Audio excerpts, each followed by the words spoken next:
What's up guys, Andrew here on my channel Gearedinc, where I get to share what I'm passionate about with you. And on my channel that's PC tech, games, and gear. Today we're talking about a commonly asked question that I get and I see a lot on the forums where I hang out. Should I buy now or should I wait for something that's about to come out? Specifically, should you buy Ryzen or should you wait for Coffee Lake? We're in a unique situation for a couple of different reasons. Now the i7-7000K is still the gaming king in terms of 1080p due to its faster instructions per clock. But Ryzen is such a better value for as many cores, performance, cost, thread. It still is the choice, or my choice, when it comes to what you should build right now. However, Coffee Lake offers a couple of things that Intel hasn't provided in the past. If you watch Kyle Bitwit or Paul's Hardware, they recently talked about synthetic benchmark.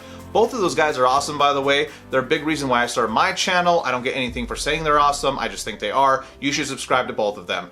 Now, if you're talking about synthetic benchmark, which was in Cinebench, it actually kind of underperformed. Synthetic benchmarks don't mean anything. We're not going to know until the real benchmarks drop anyway.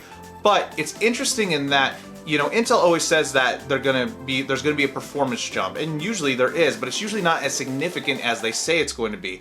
And when they're talking about performance jumps, it doesn't necessarily even mean faster speeds. It could mean things like power consumption or features coming out. So you have to take it with a little bit of a grain of salt.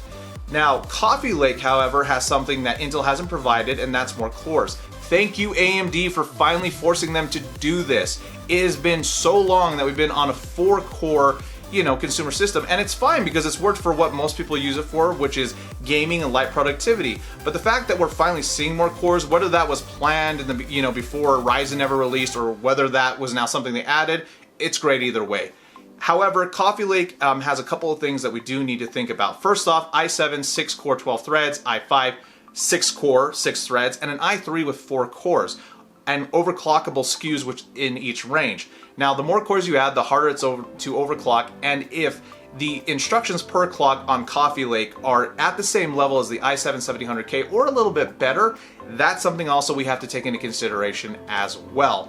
So where I'm at with all this is kind of right here. If you're building something and you wanted to build a Ryzen rig today, I don't think you're going to regret it. I don't think you're going to be kicking yourself because you didn't wait.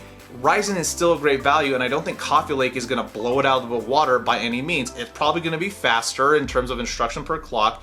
In terms of multi-threaded, it might be close. Maybe it's better, who knows? But it's not going to be this overwhelming, performance jump from where we're at right now.